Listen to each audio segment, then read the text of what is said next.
पर चीता मृगशुंड पर भूषण में तुंड पर जैसे मृगराज है।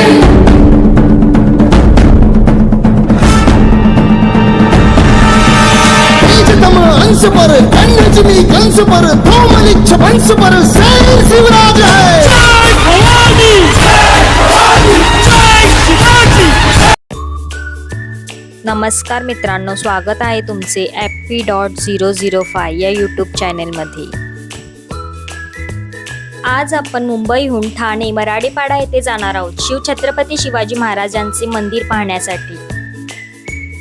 रस्त्याची कामं चालू असल्या कारणामुळे रस्त्यावर दगडी खडक आढळतात, त्यामुळे तुम्ही शक्यतो सकाळी प्रवास करावा आणि 5 वाजेपर्यंत सायंकाळी घरी जाण्यास परतावे, कारण येथे लाईटीची सोय रस्त्यावर अजूनही नाही आणि रस्त्यावर खूप दगडी असल्या कारणाने बाईक सुद्धा व्यवस्थित चालत नाही आणि हे एक छोट्याशा गावामध्ये असल्या कारणाने गावचा रस्ता सुद्धा खूप वेळाने भेटत आहे।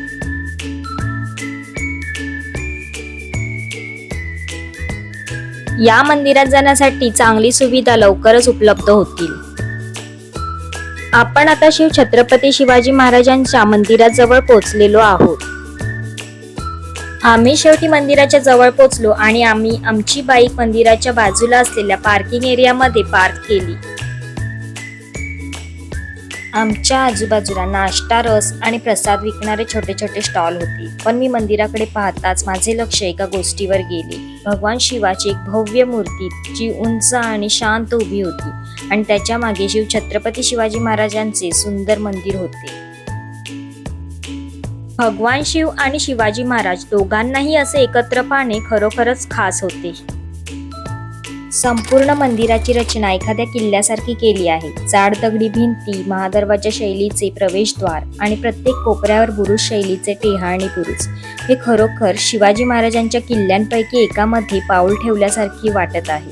प्रवेशद्वाराच्या बाजूला घोडदळ, पायदळ, धनुष्यदल, हत्तीदल, घोडे यांचे पुतळे आहेत। सर्व आकर्षक योद्धा पोजेस घेऊन उभे आहेत, मावळे जसे की रक्षक बनून उभे आहेत। मंदिराच्या बाजूला फुलांच्या बागा आहेत आणि आजूबाजूच्या परिसरात सुंदर मऊ अशी काटेरी झाडं लावलेली आहेत आणि त्यांचा सुंदर असा बगीचा तयार केलेला आहे। ते मंदिराला खूप शोभून दिसत आहे। आम्ही आत गेलो तेव्हा ते किती भव्य होते हे पाहून मी थक्क झाल्याशिवाय राहू शकले नाही। प्रवेशद्वाराच्या दोन्ही बाजूला उंच खोल माळा उभ्या होत्या आणि आमच्या समोर 2 मोठ्या तोफा होत्या, ज्यामुळे मंदिर एकदम किल्ल्यासारखे जिवंत वाटत होते।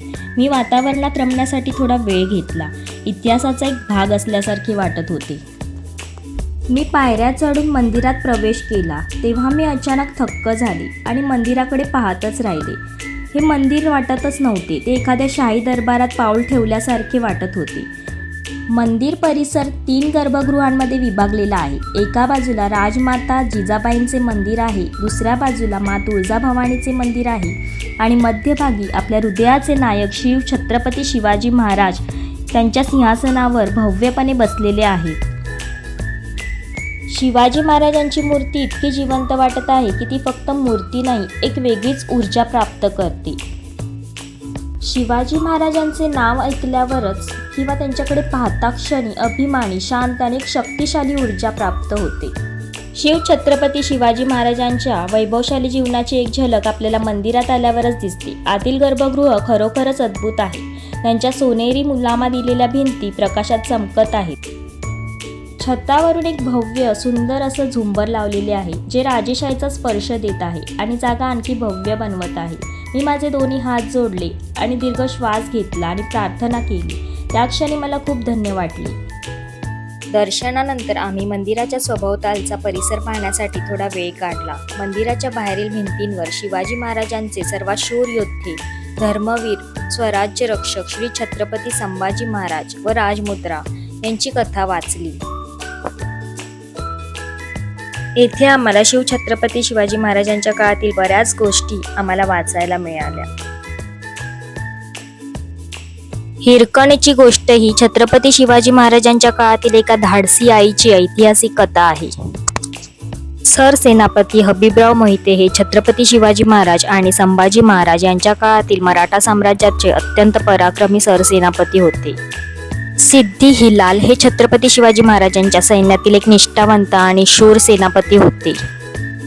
शिवाजी महाराजांच्या काळातील या तलवारी फक्त तलवारी नसून स्वराज्याच्या पराक्रमाची आणि वारशाची प्रतीके आहेत.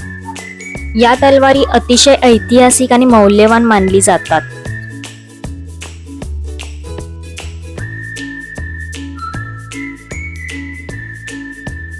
राजमाता जिजाऊंची सुवर्ण तुला छत्रपती शिवाजी महाराजांनी आपल्या मातेप्रती व्यक्त केलेला आदर आणि प्रेमाचा एक ऐतिहासिक सोहळा होता. छत्रपती शिवाजी महाराजांची आग्र्याहून सुटका ही त्यांच्या आयुष्यातील एक अत्यंत धाडसी आणि चाणाक्ष घटना आहे. औरंगजेबाने नजरकैदेत ठेवलेल्या महाराजांनी आजारी असल्याचे नाटक करून आणि फळ्यांच्या पेट्यांमधून लपून 17 ऑगस्ट 1966 रोजी आपला मुलगा संभाजीराजेंसह तेथून यशस्वीरित्या पलायन केले. छत्रपती शिवाजी महाराजांच्या काळातील या तलवारी केवळ शस्त्रे नसून त्या छत्रपती शिवाजी महाराजांच्या हिंदवी स्वराज्याच्या स्थापनेतील शौर्य आणि संघर्षाची साक्ष मानल्या जातात.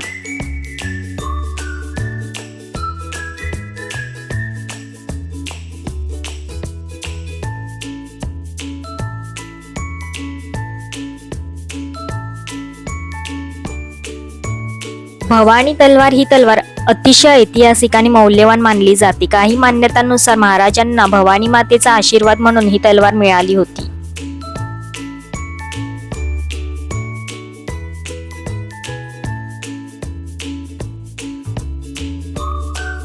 मुघल साम्राज्याच्या काळात भिवंडी शहर हे मोठे व्यापार केंद्र होते. देश विदेशातील लोक या ठिकाणी येऊन व्यवसाय करत होते, परंतु मुघलशाहीला कंटाळलेले होते. त्यावेळी शिवाजी महाराजांनी मुघलांचा पराभव करून भिवंडी कल्याणसारखी शहरे काबीज केली होती.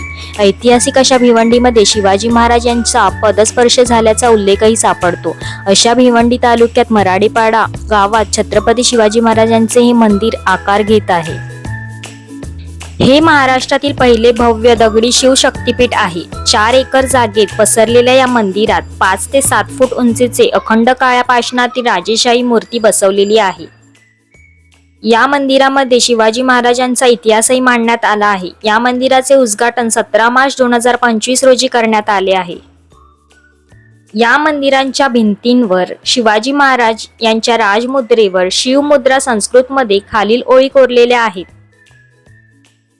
प्रतीप चंद्र लेखेव वर्धिष्णू विश्ववंदिता शाह सुनो शिव सैषा मुद्रा भद्राय राजते.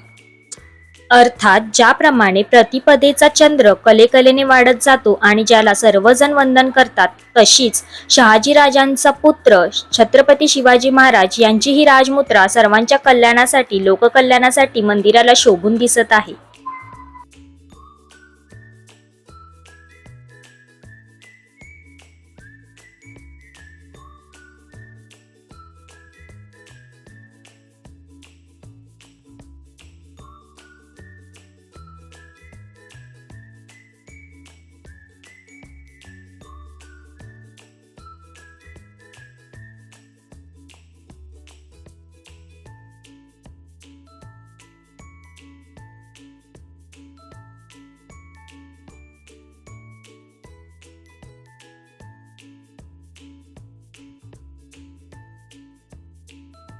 फायनली आमचे छत्रपती शिवाजी महाराजांचे दर्शन खूप चांगल्या प्रकारे झालेले आहे. आमचा चॅनल आवडला असेल तर लाईक आणि सबस्क्राईब करा. धन्यवाद.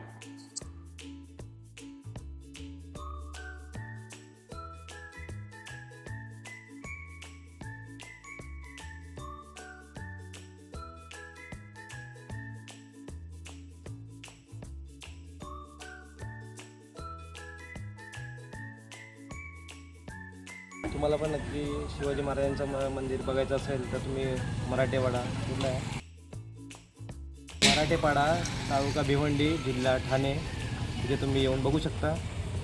खूप मजा येते.